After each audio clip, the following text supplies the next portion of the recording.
Welcome to Laughter for All. It's the podcast with Comedian Nazareth.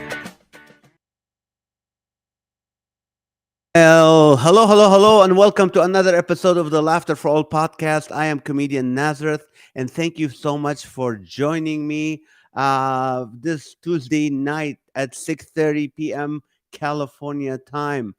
Just want to remind you that this Saturday, July 22nd, 2023, we're going to have the Laughter for All comedy concert in San Bernardino, California at the California Theater of the Performing Arts at 6 p.m. 6 p.m. Pacific time, not 7, 6 p.m. Doors open at 5:30. Be there around 5 because as of today, we have 1,800 tickets sold, and we're probably gonna sell out. Even though this is a free event, we're not charging people, but people have to register by going to laughterforall.org and getting the registering for their free tickets, and they can come to the show even though they don't bring a paper thing, or they can show it on their phone or wherever. But if they're registered, we're gonna they're gonna come in and enjoy the show. I'm gonna have comedian Gilbert Escoval with me. He's hilarious. I'm gonna have variety act Michael Rayner. This guy has been on every night show. He has so many followers on TikTok. He's gonna be with us. And also comedian Sizzle C will be performing and hosting the show. Also, Christian Anthony Band is going to be starting the event with few songs. They're wonderful, great voices. So just come in, bring your family, and make sure you get your free tickets by going to laughterforall.org. Okay, that's number one. Number two, today we open the sales for my tour. There's 2 dates right now that the tickets are open for. October 13th in Houston, Texas, and October 14th in Tyler, Texas. It's called A Time to Laugh. It's a wonderful, wonderful comedy concert. I'm bringing some comics with me. It's going to be a fun, fun night. So get your tickets. Get your tickets right now by going to you can go to the church's address, like Houston Calvary, Houston, or you can go to Cross Brand Cowboy Church in Tyler, Texas. Get your tickets. By tomorrow, you'll be able to get on NazarethUSA.com and get your tickets. Don't want to confuse you. This Saturday, if you want to volunteer and help us come in, if you want to donate to this event, that's free. It's free. And, we don't have sponsors, so we're taking all the burden here. Right here, we're paying for this. So if you want to help us, you can donate to laughterforall.org. And if you want to volunteer, come to the show and say, I want to volunteer. I want to be a follow-up counselor. I want to, pray with people. I want to help people. Just show it. Okay, I'm excited because I've been asking this young lady for a long time to be in this show. She's always been hesitant, but she agreed. And I'm so thankful. Her dad was on the show a few months ago. And I'm going to introduce her officially. I've been keeping her on hold. Hannah Maloof, she's a professional racer, a stunt woman, and an engine builder at a family business, Maloof Racing Engine. This is the first woman that has the title engine builder. I've been to most countries around the world. I've been to 50 states. Not once I had a lady introduce herself. Hi, I'm Barbie, and I'm an engine builder. Whatever, I don't know. I use the word Barbie. This is horrible. I mean, hi, I'm Karen. I'm an engine builder. You know what? And then after you shake her hand, you go, oh, man, you got all this grease. You are an engine builder. No, never met anyone before. So this is exciting. Hannah has been working side by side with her parents at their family business, Maloof Racing Engines, ever since the day she was born. So she was born into this. Hannah has since then became the CEO of, Maloof Racing Engines. She has not only been trained in the ropes of the trade, she has been trained on running a business such as this in the racing industry. Hannah began training in precision stunt driving at the age of 13. People, at age 13, she's she's doing stunts. I won't even let my daughter ride a bike at age 13. Maybe I'm not a good dad. I don't know. But Sammy Maloof, I love Sammy. Sammy is a great guy, great Christian, solid believer. She received her first non-union job at the age of 16 as a background driver. Hannah had many stunts booking since then and has recently joined the SAG community. So she should be on strike right now. if she's with Zach. But anyway, okay. Visit the stunt resume page to view her latest. Go to hannahmaloof.com and you can see all that. She's an engine builder, and what I love about her is she said at the end of her thing, and there's so much to say about her. Is she said, huge thanks to my heavenly Father as well as my mom and dad. Let's please welcome Hannah Maloof. Hannah, welcome. How are you? Hi. Good. How are you? Good. You're still at work, huh? Yes. No, you're born into this. Your dad is Sammy. He's a stunt, actor. What do you call it? Stunt devil or Stunt man. Yeah, stunt stunt man? He's driver. a stunt man. So, and he builds engines, and you Mhm. were born into this. Yes. Is at one point you decided, I want to do this. This is what I really want. It's not because of my parents. This is what I want to do. Um, I was always taught at a very young age to um figure out what I want to do in life, what my Mhm, passion is, and then mhm. become the biggest problem solver in it, right? So Okay. at a very young age, I was always, you know, um, finding like figuring out like what is my passion, and I knew from a young age that this is what I wanted to do. This is what I love. It's I've been in it for like I said, from birth, and so I found out what I wanted to do, and that I knew it because it's a passion, and it's something that that I love every piece of it. So I knew from a young age. This is interesting because I know your dad. He's a good friend of mine. He's Middle Eastern. He's Lebanese. Hmm. Now you're born here, but Yeah. if you know of anything about the Middle Eastern women and how this is not this is not normal for Hmm. a woman, yet alone from the Middle East originally, or the heritage for the family to be doing this, building engines and racing cars. I'm not being chauvinist. I don't know. I might sound like old fashioned question, but what do you think of that? of um of coming from that kind of background. Yes, and that's having just looking back at like Lebanese women or Middle Eastern women back in the old country, and Hmm. going, wow, this is not what a woman does. See, like for me, I've never thought of that really, like because I was born into it, and I was homeschooled all the way up until I want to say it was 5th grade. So I really only knew this. I saw my family doing it, and I was at the shop every single day. Mhm. So I didn't think about like, oh, this isn't something that women don't do. It's not something that, this is only a job for men. It's like, oh no, this is what my dad does. So, and I love doing it. And so that's just how I saw it, you know? Now, when have you ever going? I want to try this. I want to go into this and try that away from the shop, away from my family, and try. Have you ever done that where you go? I want to go try something different, see if I have a passion for something else.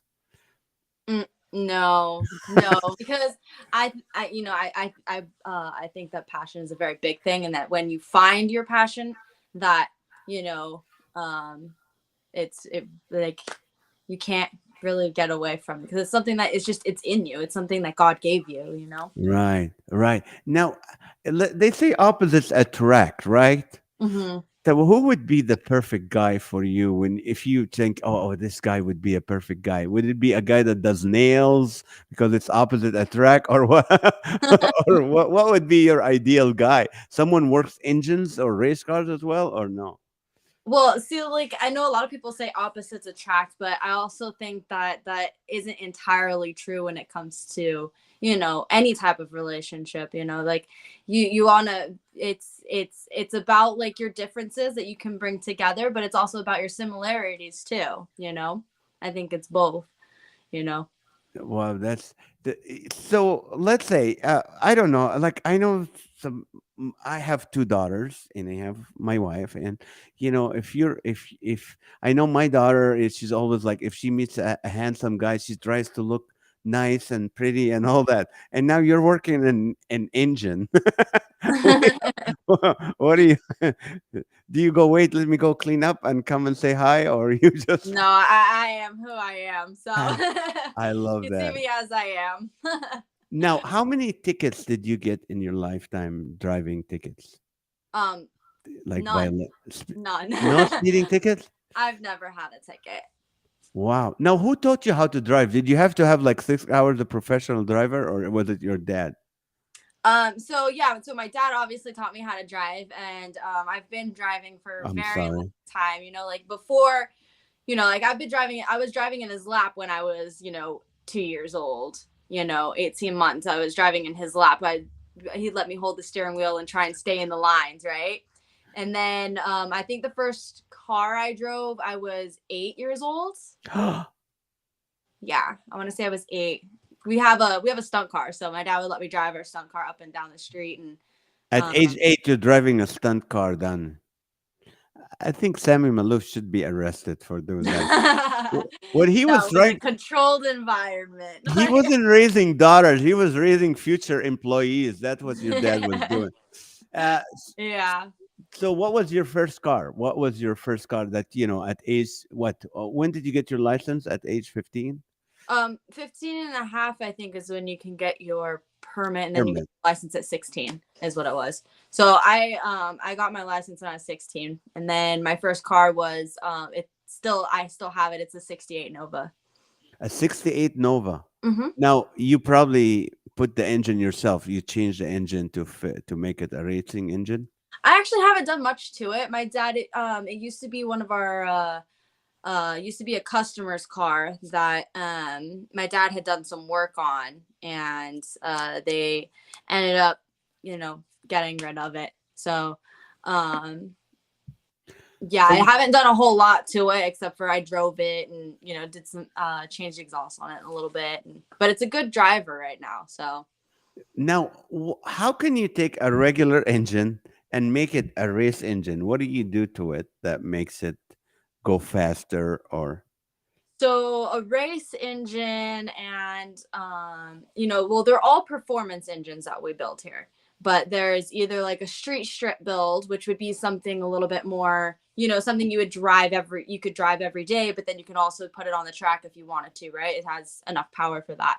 And then an all-out race engine is, different. That's going to be a completely its own build. You'd have oh, start that from scratch, like an all-out race build, like for some of the drag cars that we build, or like the off-road trucks or stuff like that, like race boats.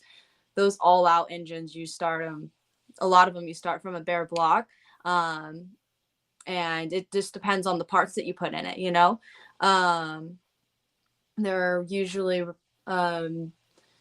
there's certain race parts, like I don't know how to explain this like in I a know.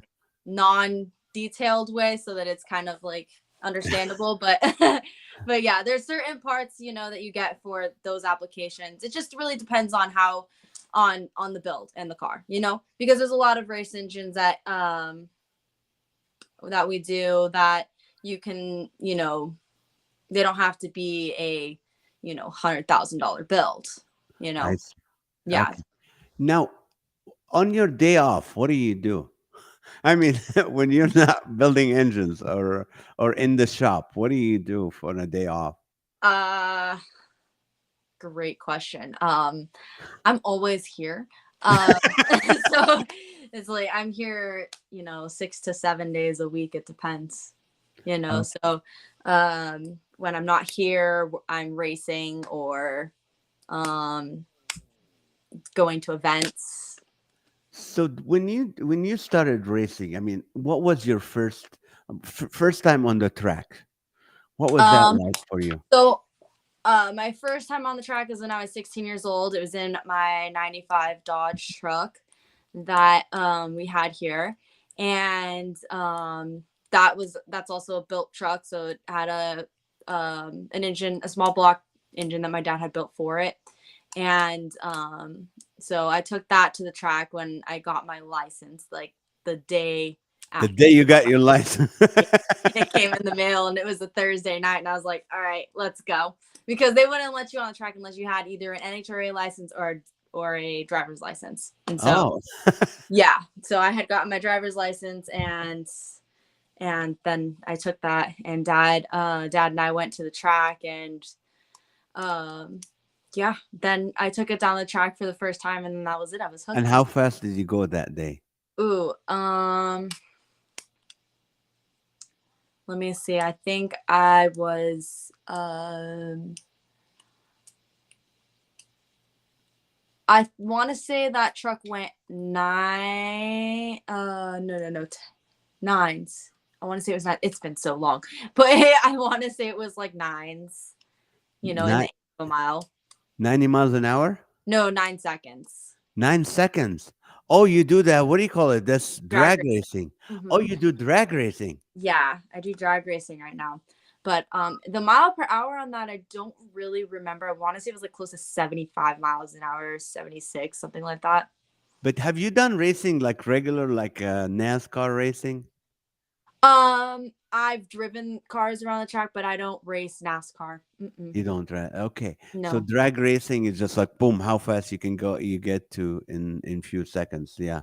Depends. Yeah, there's different styles. Yeah, What for does your mom think of this? What is she when she said, "Oh, I'm going to the racetrack, mom"? What is she sure. so? She enjoys it. We really we have a whole team, and mom and the whole family goes out there, and she enjoys it. We have a lot of fun. She films for us and helps out. Now, what would be if a genie came to Hannah Maloof and said, "I will give you one thing. You can ask whatever it is. I'll give that to you. The one thing. What would that be?" One thing. Yeah. Um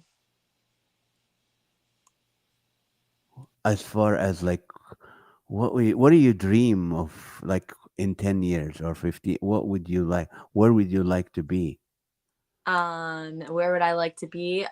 Just, I love what I do. So I want to do what I'm doing but at greater scales, I never want to stay at the same level. I want to keep Right. growing. So, staying within my passion, but at, greater levels, expanding, doing more. Right. More of like engine building, running the business, or doing the racing or the stunt? Yes and yes. So all of All it. of Yeah. it. So I All run of it. yeah, I'm in all three things. So just, and everything that comes along with it, all the events and shows and all that stuff. Yeah.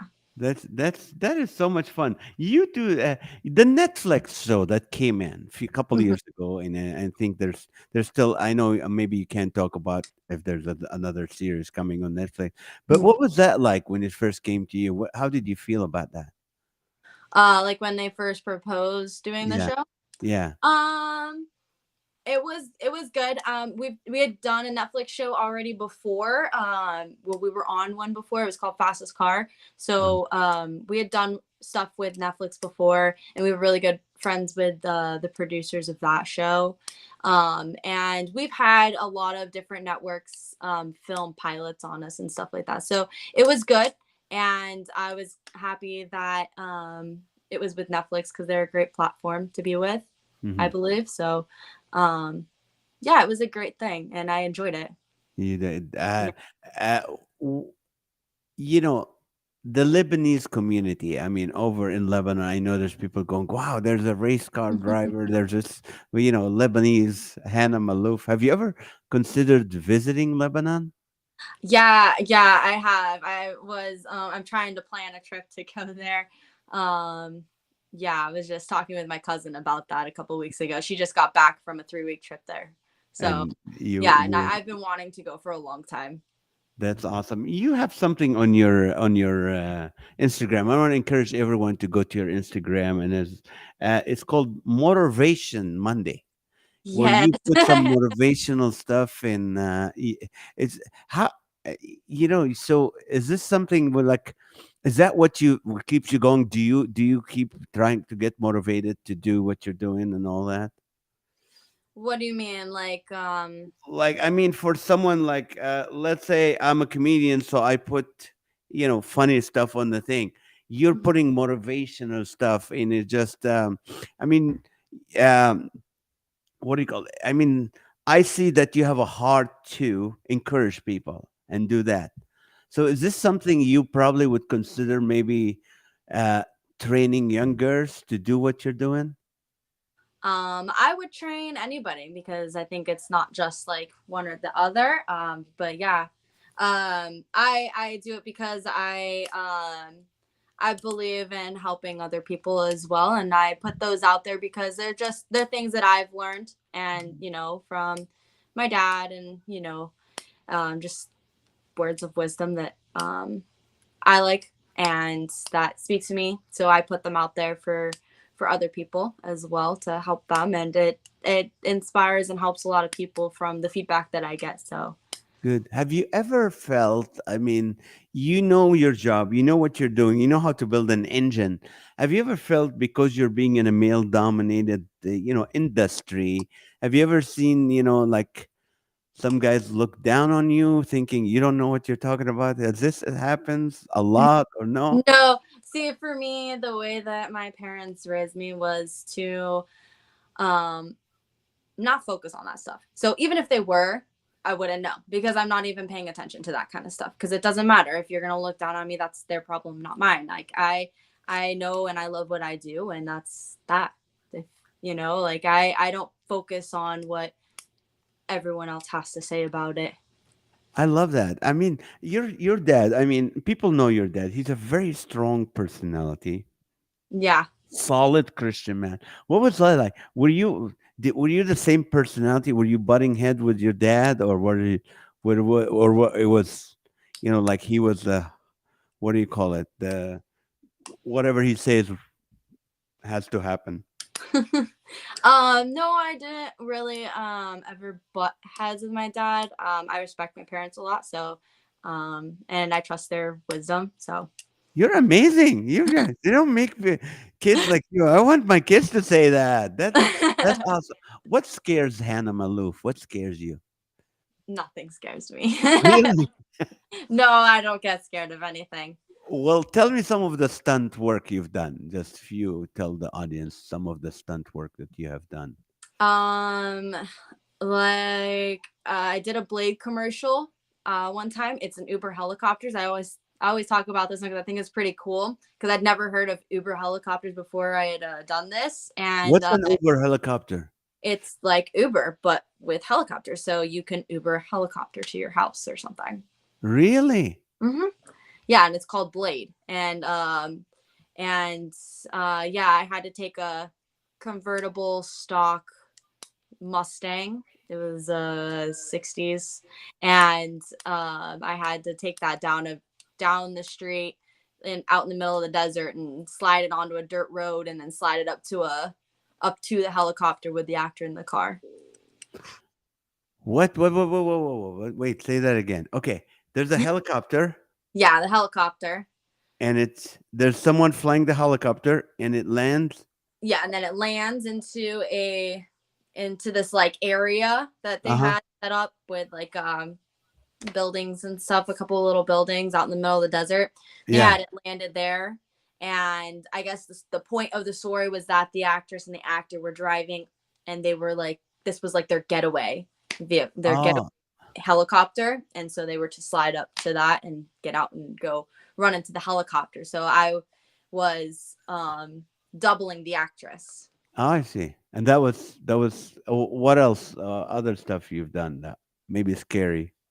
Scary. I do a lot of precision driving stuff, so nothing crazy. It's just like that, in my opinion, it's nothing crazy. Yeah, yeah. It's Oh, nothing. Just going 100 miles an yeah, hour. yeah, it's just What is precision? What does that mean? Precision driving. What does that mean? precision driving is it's like it's stunt works, it's 180s, 360s, 90s, it's sliding a car in between two parked cars, it's reverse 180s, stuff like that. It's all the driving sequence stuff.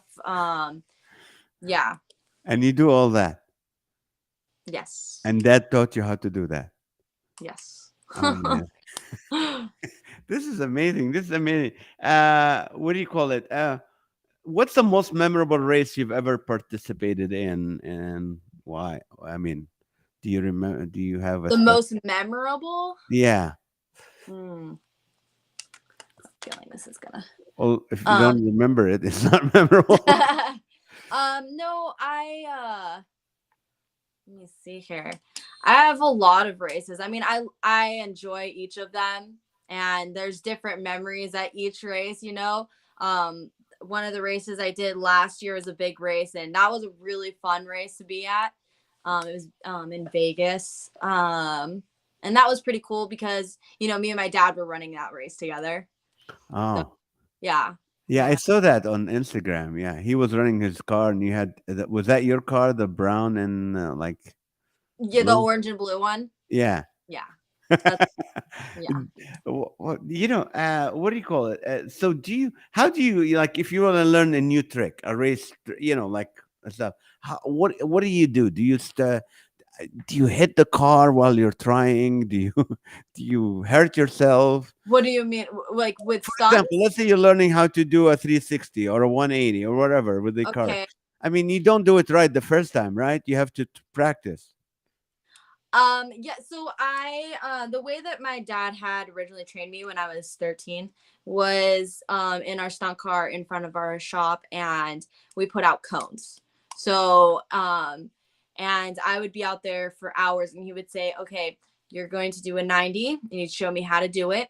And he's like, "Okay, now I want this cone at your door in the center every time 10 times in a row."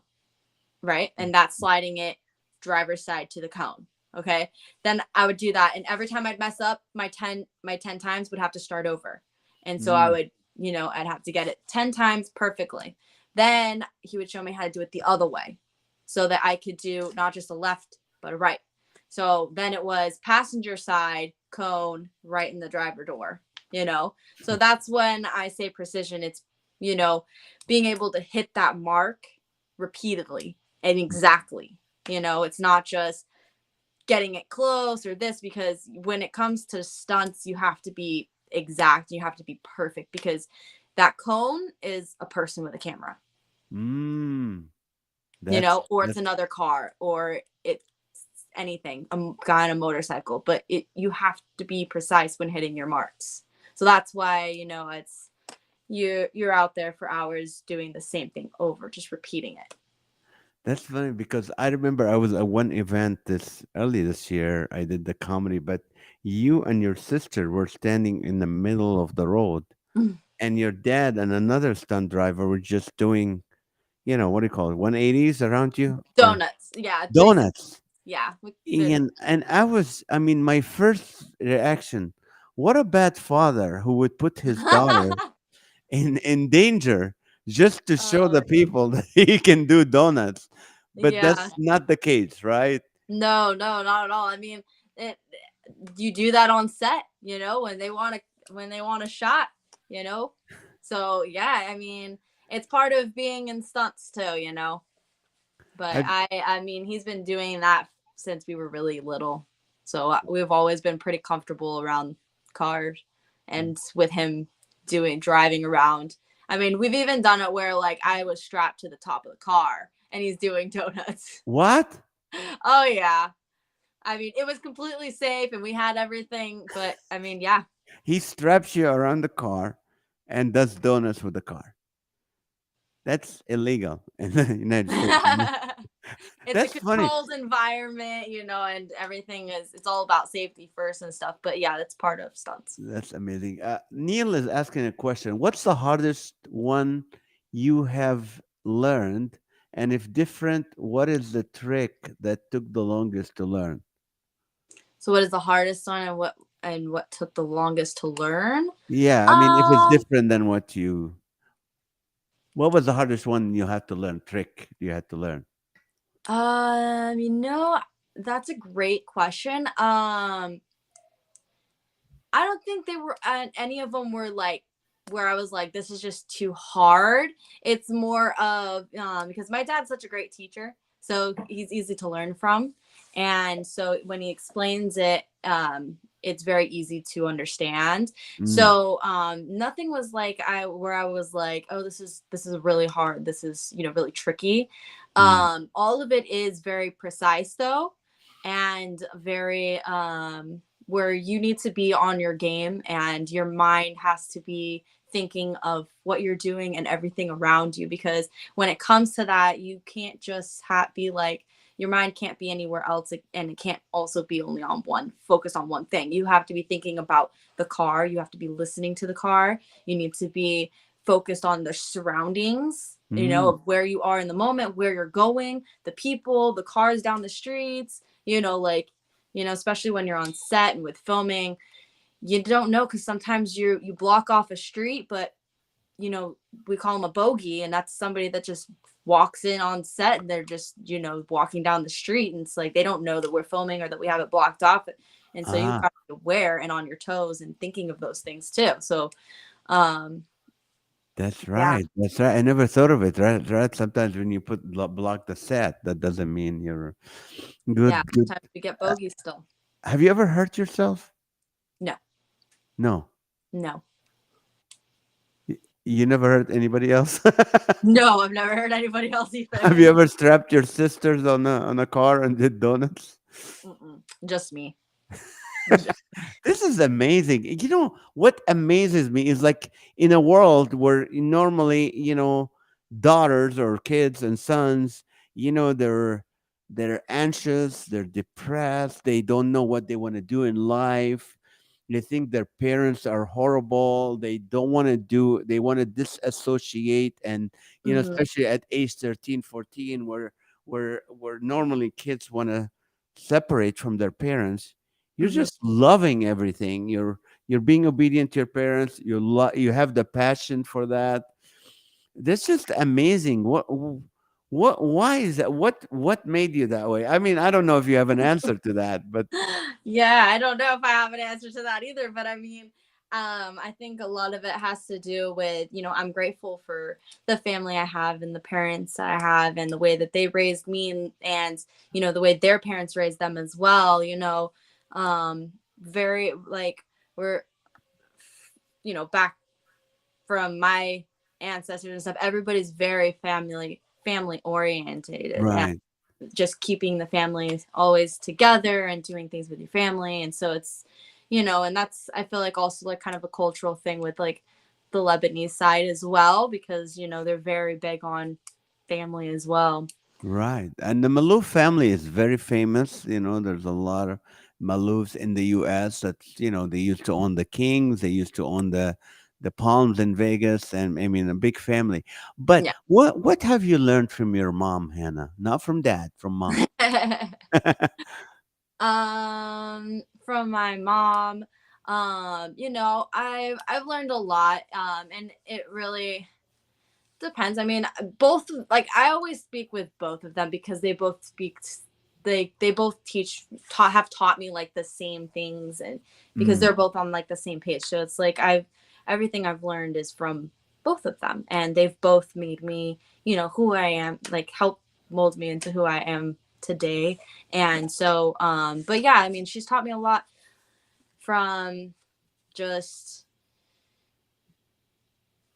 being, make like, like I said earlier, like talking about like not being worried about what other people are gonna say, mm, like even when it went, because I was in school for a while too. So she's like always like, like be confident in who you are. And it's not about like what other people are going to say or this or that. It's, you know, you know who you are in Christ, and who you are as a person, and that's what matters, and so that's why it's like I was never like, I didn't ever focused on what the negative. It's always on the positive. right. And then she also teaches me a lot of stuff when it comes to like the business, because she works in the office and stuff with Yeah, all that. So I've learned a lot of business stuff from her. that's So awesome. You mentioned Christ. Now, I know your dad is a pastor. I mean, he's a race car driver son, but he always every Sunday he has a church and yeah, a Bible study. Uh huh. a Bible study here at the shop. And my question is, every person, every young person is at one point At first, when they start, they follow the faith of their parents, and their parents' faith is theirs.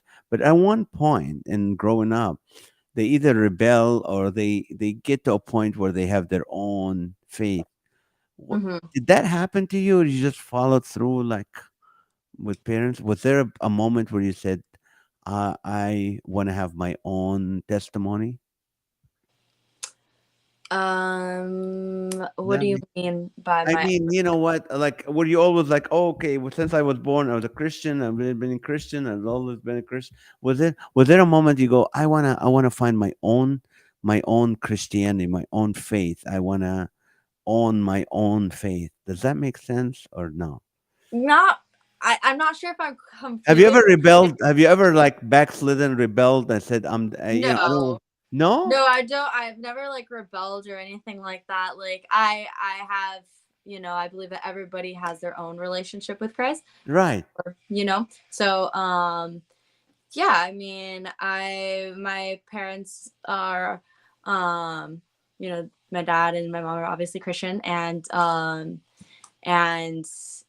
they I mean, I don't know how really to explain it, but like, I mean, You just like, flew with it, continued with it, it became your own faith. It was, that some people, especially, yeah, even my own children, they get a point where go, you know what, I don't want your Christianity. I want to make my, I want to I want to find out myself. I want to mm, try to find. I want to go in the world and find out my own, my faith. And some people rebel. Some people say, I don't want to go to church anymore. I don't want to read the Bible. But they come back. I don't know. You're just so perfect. I'm just like, you're too perfect. Okay, let's ask. I don't know about that. If there's a race that you dream of doing. A race I dream of doing. Yeah, like, oh, Um, one day I want to do that. I want to do off road racing, so I want to get into like driving trophy trucks and stuff. So What that's what kind of trucks? trophy trucks. Trophy trucks. Yeah, What is those? it's they're like a trophy truck. It's like there's specific class in off road racing, so it's truck racing. Out in the dirt, but yeah. So it's there. That trophy trucks is like one of the classes style of trucks. You never played with Barbies, have you? No, I had Hot Wheels. You, you had Hot Wheels. I I love had a that. bunch of Hot Wheels. Yeah. So, what advice do you have for other young women aspiring to become race car drivers or aspiring to do what you do? They're like, oh, you know what? So good to be able to watch Hannah or to listen to Hannah Uh huh. because this is what I wanted to do. And I always felt uh, weird about it for a young girl to do that. But they see you. What advice do you have for them? Like I tell everybody as just to if that's your passion, I say get under a mentor always. And a mentor is always your best way. Somebody that will teach you and show you, um, and you can learn from. Hmm. Um, but yeah, as long as you like, I always tell everybody just to figure out what your passion is, what your gifts and talents, and what you can get up every single day and do for the rest of your life and be happy doing it. Like do that, and then become the biggest problem solver, because that's what I was always taught, and so that's what I try to tell other people too. And there's going to always be people that are going to tell you something different, and as Right. you know in your heart that that's what you want and that's your passion, then not it doesn't really matter what everybody else is going to say, because they weren't given that vision. You were, you know. Was They're not- there, yeah, Neil was asking, was there a female in the industry that you have a mentor or someone you looked up to? Of course, your dad is the dad, who Mhm. taught you, but was there like someone in the racing industry in the stand going, yeah, that's encouraging. I want to be like her. Not really. I'm not the type of person to follow people. So like, like there's a lot of people that are like, "Oh, did you hear this person?" Like they follow or like they look up to this person or whatever. It's like I've never been the type of person to follow anyone, like even like I don't even follow sports or like things like that, like so it's always been just my dad, my family. Uh, So Now, if you someone on the side of the road and their car, they have the hood up and there's something wrong with their car and they're standing there, don't know it. Do you pull over and help them? You yeah, normally I do, yes. really? I wonder I what say. judge the situation first because sometimes people can be a little crazy. So I Yeah. judge the situation first, and I see, but 90% of the time I will stop and ask if they need help, and a lot of times people do. So Really? And what do they say? Their first reaction. Let's say, I mean, I'm not talking about myself. I'm talking myself. I know nothing about cars. I'm standing there stuck on the middle of the road. And this young lady comes up to me and she goes, "Hey, do you need help?" I think people probably don't question it as much because I drive a big truck and it's Oh, loud and it smells like gasoline and it's like, and that's where I keep a lot of tools in my truck too. So it's like I have things to help. So I usually sometimes I've had to be like, no, like trust me, I have stuff. Like I can pull you off to the side of the road, like I can help you. Like I got but like I most know of the time people are engines. just I kind of can. like, yeah, I do need help. You go. I know engines. I can help you. Right. Most of the time I don't ever really mention that. I just I'm like, hey, I've got some spanner ropes in the back. I can pull you off to the side. Because, like when you have a truck, people are like, you use a truck to pull cars. So usually But people you don't help you just pull go cars. there and start telling them what's wrong with the car and working on it, right? Not usually. I usually help them, um out of the way, and then like I said, I judge the situation, but usually if it's like newer cars and stuff like that, they usually have like AAA or something they can Yeah. Yeah. but I don't really work on newer cars, so So, what does Hannah Maloof think of electric cars? I think they have their own place, just not with me, but they have their own place, like every car, every car has their own place. Yeah, that's Yeah. funny because they're saying like by 2020, what 2036 or 2026, California wants every car to be an electric car, and you guys will be out of business, huh? Well, good luck with that. I don't think that I think there's too many people, especially in this industry with racing and all the hot rods that are not gonna let that fly. So people are still gonna people have a passion for cars, so you can't really take that away. Wow. So, what's your next project? My next project, as far as like what like Like racing, stunt, show? What is going on right now? um right now, I know I've got some races coming up in September, October, and November. So big races. They're all in Vegas In because Vegas? that's really all we got. We got Vegas and Bakersfield. Not really a lot of tracks out here too much anymore. So um, we go to Vegas a lot. Yeah. So those races will all be in Vegas. Now, Uh, what's a dream car you want to work on or drive? What would be a dream car for a you? dream car. Yeah. Hmm.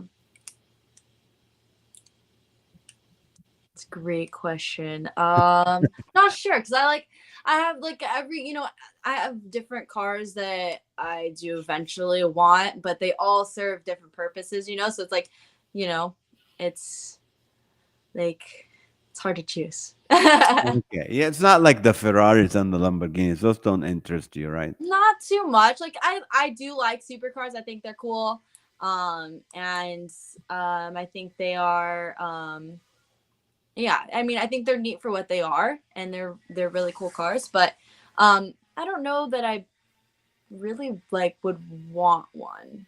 I'm not sure about that because I like my muscle cars, and there's just something different about them. What's the fastest car you've driven and how fast did you go? Um, let's see. The fastest car I've driven, probably one of our drag cars would probably be one of the fastest. Our drag cars are pretty quick, mine or my dad's. Um, I don't normally say how fast they are, so Okay. I usually keep that like Oh under the, yeah. No, no, I respect that. Okay. but Well, they're pretty quick. good, good, good. What do you, are you thinking of writing a book or something? Have you ever thought of that? No. No? I haven't thought of writing a book myself. I mean, you're unique. I mean, there's not many young girls that do what you do. You know Mhm. that. Yeah. And then at the same time, there's not many, I don't want to call children or, young Hmm. people that are just, their life is so perfectly, God just maybe blessed you in your parents, because you weren't into drugs, into drinking, into partying, and you never thought your parents were weird, and you never thought their faith is weird. You just, boom, you're just going on the right track. I mean, track, for lack of a better word. Yeah. I mean, I think that, like, I'm very grateful and blessed to have the life that I have and the family that I have. So I'm very thankful for that. Every day, and I never trivialize that, because I know there are a lot of people that, you know, don't get that opportunity. Mm, And so that's why I want to kind of help, and that's why I use like my motivation Mondays, or like I post and stuff like that to kind of help and to help inspire other people, yeah. um to follow their passions and their dreams, no matter what they are, even if it's nothing to do with cars or racing or stunts, just whatever it is, just to, you know to follow it and not to, get distracted by other things. I feel like a lot of times younger kids get distracted by, other kids or other influences. And so that's how they get off track, you know? Mm. But So what you're there's saying nothing is, wrong with, find your passion early on so you're not distracted by other friends or the world and all that. yeah, I mean, Uh, like, there's nothing wrong with having friends and going out, doing things, whatever. Like, there's nothing wrong with that, but always staying, you know, building a strong foundation in yourself. I believe in, always having that strong foundation. That's what my parents had built in me. And mhm. so, just So if a girlfriend said, "Hey, Hannah, let's go do our nails and do our hair," is that interesting to you?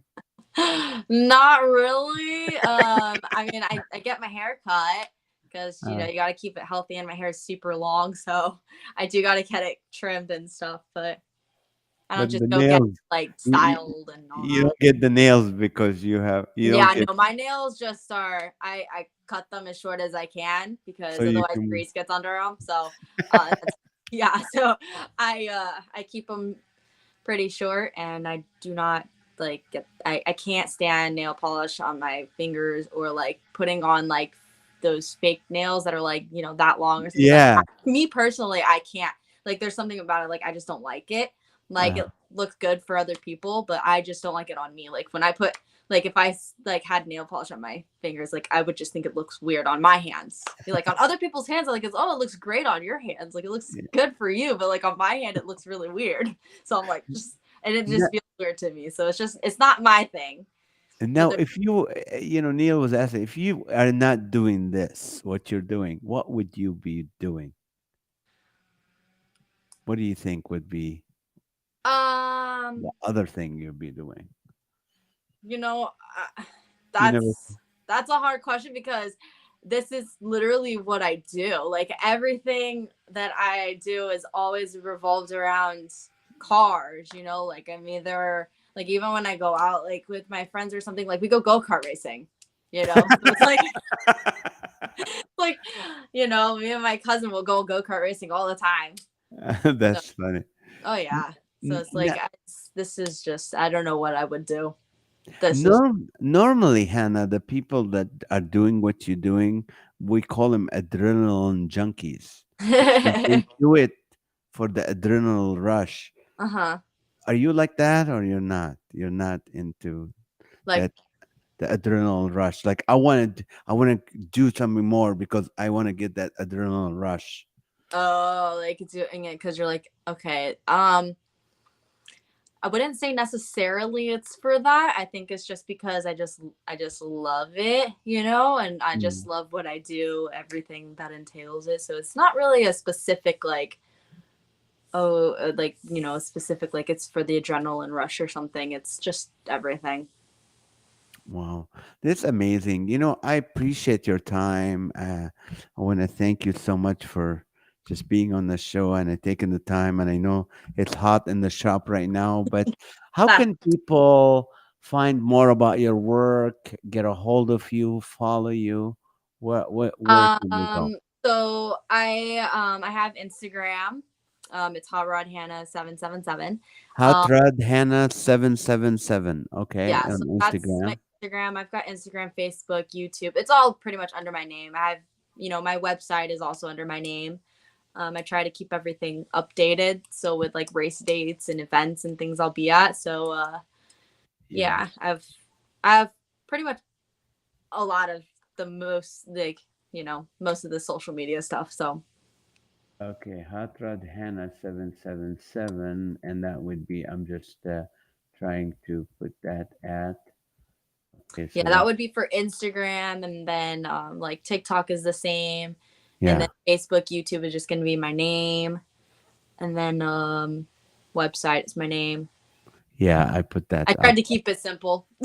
That's awesome. Well, I appreciate you taking the time. Thank you. I've always enjoyed bringing my car to you guys because I know if dad is busy, you'll be able to you take care of it. I Of appreciate you course. so much and hope to see you soon and praying for that Netflix second season and other stuff. And best of luck for you.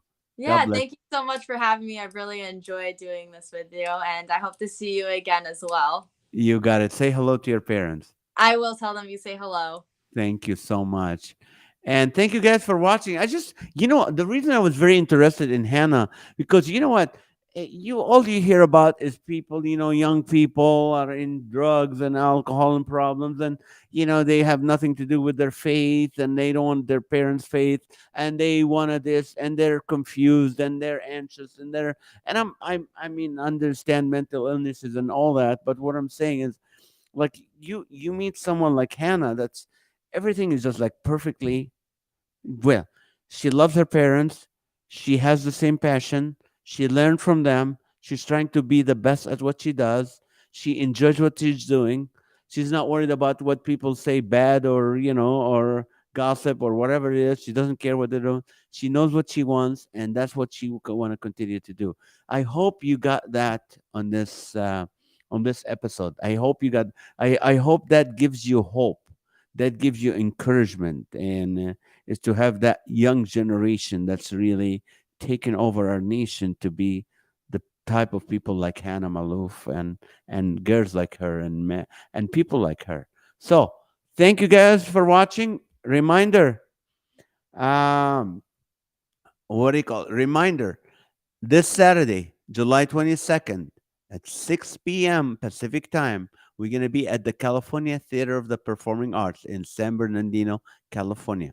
Get your tickets early. It's a free event, but you got to go to laughterforall.org to get your free ticket, or else we're not going to have room because we already have 1,800 tickets, registered, sold, and we kind of have a few hundred more left. By Friday, they'll be gone. So get your tickets right away. Appreciate you guys. Thank you so much for watching, and let your friends know about this podcast and let them know they to subscribe to it. All right. God bless you and thank you so much and have a great night.